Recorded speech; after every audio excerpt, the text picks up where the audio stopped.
All right, guys, welcome to the show. Pleasure to have your company. My name's Matt Hamilton, and we're going to be going through a topic that is particularly close to my heart today, and that is leadership emergence and selection. What is our responsibility as existing leaders when it comes to putting people into vacant leadership roles? What are the things that we need to look out for and why? Okay. The consequences of not getting this right are numerous. Okay.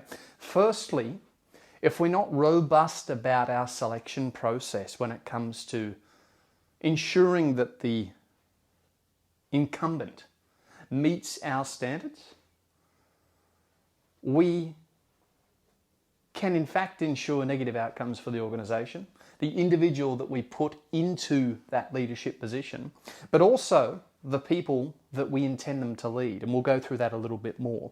So it comes down to the who. Okay. Why are we putting them in to this position? Are they experienced? Were they particularly vocal when it came to putting their hand up for the position? Okay. Or were they quiet? Did we tap them on the shoulder and say, hey, we think you'd be good at this job?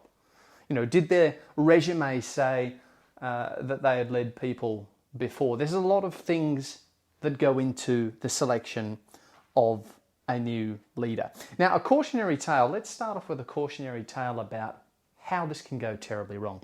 One of the things that I've seen across just about every single industry that I've ever worked in, whether it be the research industry, the facilities management industry, the healthcare sector, and I'm sure many others that I haven't worked in, is this tendency to promote people to leadership positions based purely on seniority. And the interesting thing is that a lot of the time, the seniority, in a particular role or field doesn't have to be related to people leadership for them to get that promotion. It's a really interesting phenomenon that I've observed. Now, logic tells me that if we're going to ask, let's say, Peter, who's a fantastic engineer, if we're going to say, hey, Pete, you look like you're ready for the next step, you've kind of hit the end of your runway when it comes to your career advancement in the engineering field, now we want you to lead people, okay? It would make sense to give Peter training in that before we put him in that position, because he's never done it before. He was a great engineer, but what does engineering have to do with people leadership? I would argue very little. And I bring that example up because I actually saw that exact thing play out in a company that I used to work for. We'll continue with the fake name of Peter to ensure that we respect the privacy of the individuals concerned. But we had this gentleman who had actually reached the end of the runway career-wise as an engineer. And he was a very good engineer, loved to be hands-on, well respected in his field, super accomplished. But he wanted the BMW. He wanted the promotion and the advancement, as we all do. There's nothing wrong with that.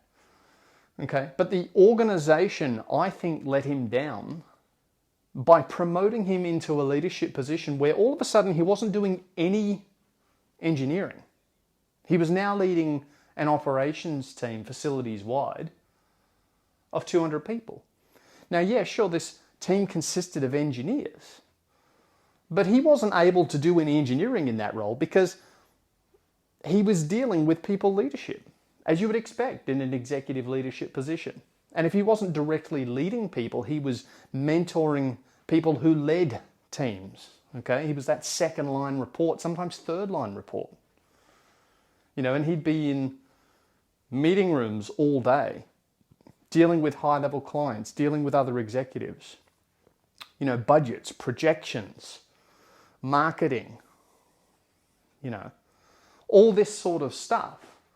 So no surprise when 6 to 12 months later, Peter's having an existential crisis and has developed a stress disorder because we've thrown him into the deep end and not given him any tools to ensure that he's successful in his new role. We haven't coached him in leadership. We haven't educated him in any of it. We've just thrown him into the deep end. And so what ended up happening was he resigned. Okay? But only after many disgruntled people under him had already left the business. So we were in this position where you've not only got a senior executive role vacated that you've got to go and recruit for, which costs time and money, but now you've got all these other more junior positions that you've also got to go out and recruit for because you got the appointment wrong in the beginning. And all of that could have been avoided by taking the, some would say, logical step of ensuring that the appointee to that vacant senior leadership role was trained in how to do that job. Not just appointed based on seniority in a seemingly unrelated field. And this gets back to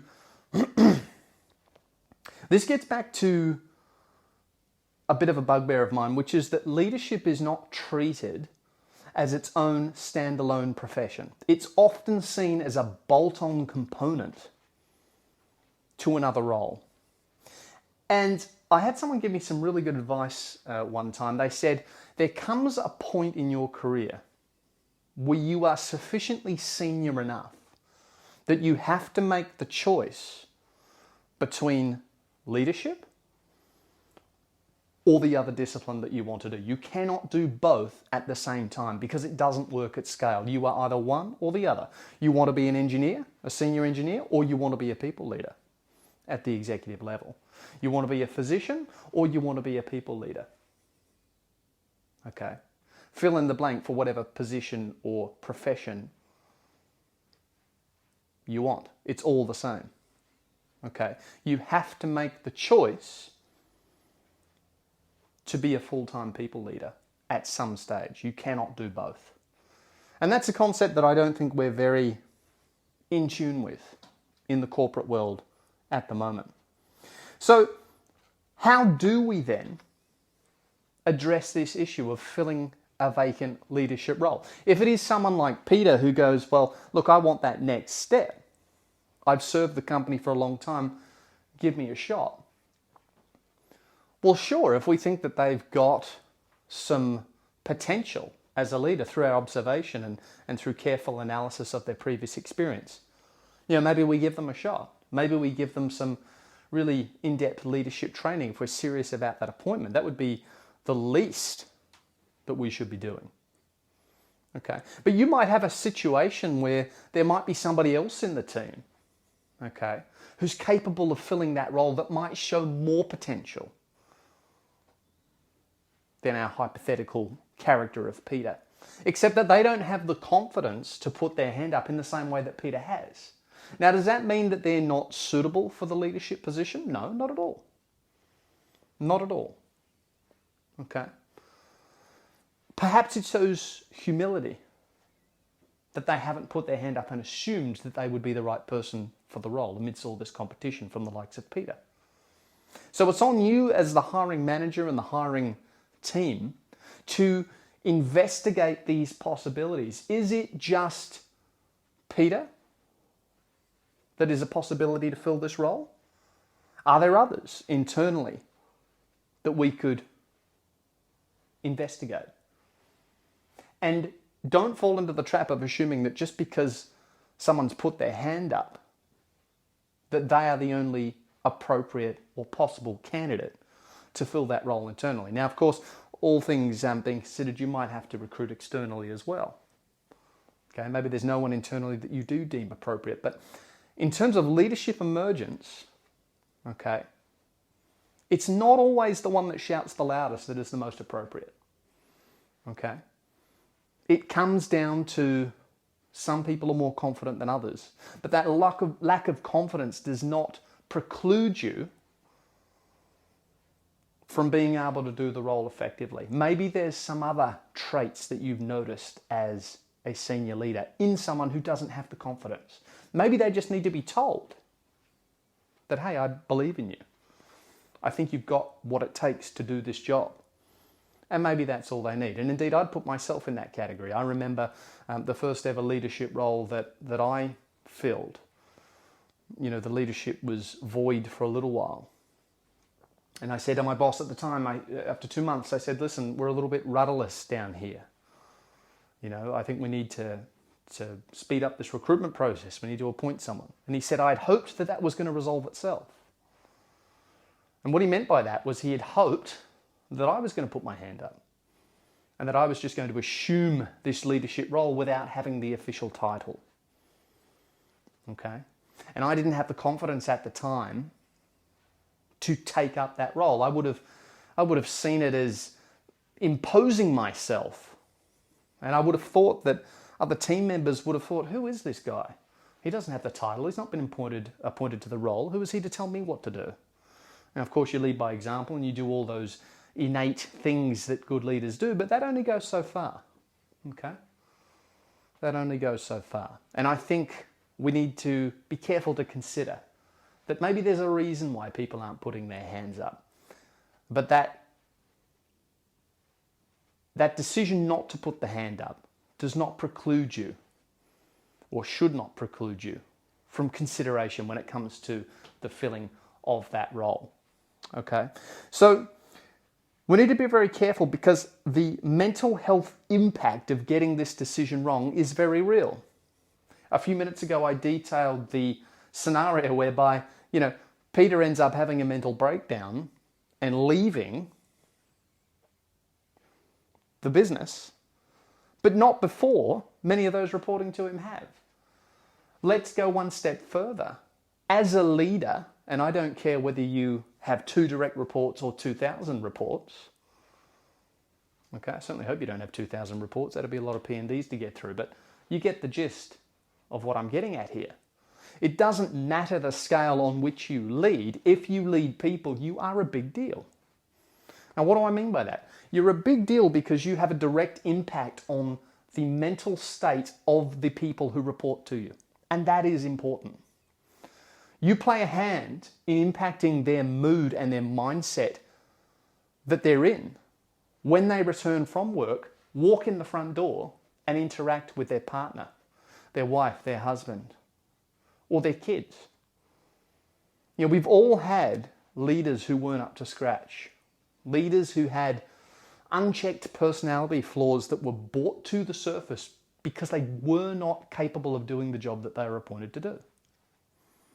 Okay, so the responsibility and the onus is on us as hiring managers to make sure that if a vacancy in a leadership position, regardless of how small it is, regardless of how big it is, the onus is on us to treat it with respect, to choose wisely in an educated fashion, and to ensure that the appointee has the tools that they need to do the job. Okay, I'm a very big fan of leadership workshops. Okay, getting all the leaders together, okay, conference style, function style, whatever it may be, and actually sharing information and experiences around leadership. Because that's how we learn, sharing information, treating leadership as if it is its standalone profession, because that is what it is. And I think that's what you need to do it well.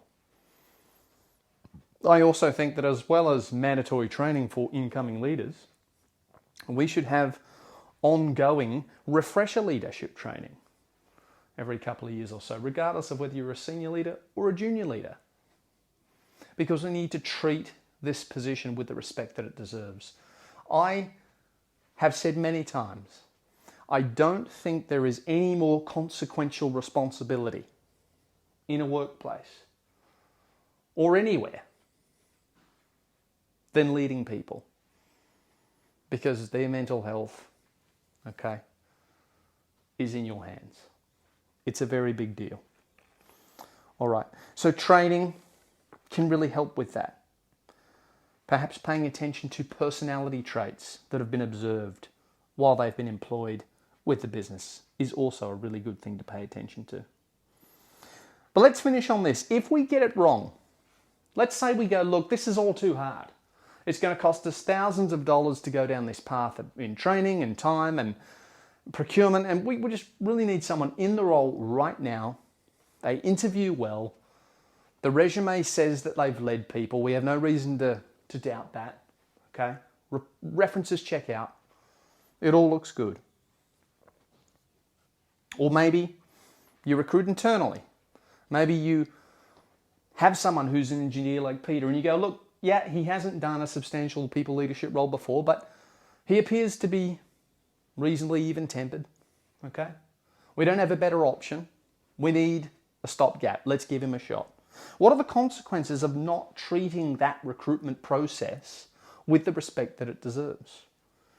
Well, if we get it wrong, it's negative for all concerned. It's negative for the leadership candidate because you are putting them in a position where they are over their head.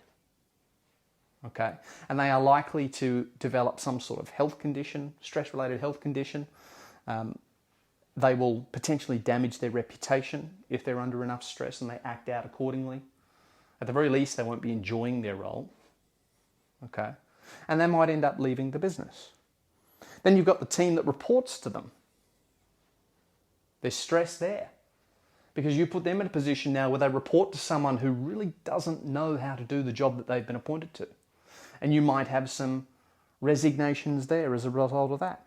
And of course, that flows onto the business. Now you've got a recruitment issue, which you didn't have before because you've got to replace your leader and the people that reported to that position. But then you've also got these downstream effects like reputational risks.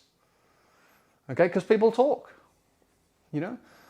Someone says, hey, how's your job? And they go, look, I'm thinking of resigning. I'm looking elsewhere because my company's just appointed this new manager and quite frankly, he has no idea what he's doing. You know, he's really negative. Okay, she acts in a way that is unbecoming of a leader. I have no idea what she's doing there. She's causing me a lot of stress. Okay, he's treating me with disrespect.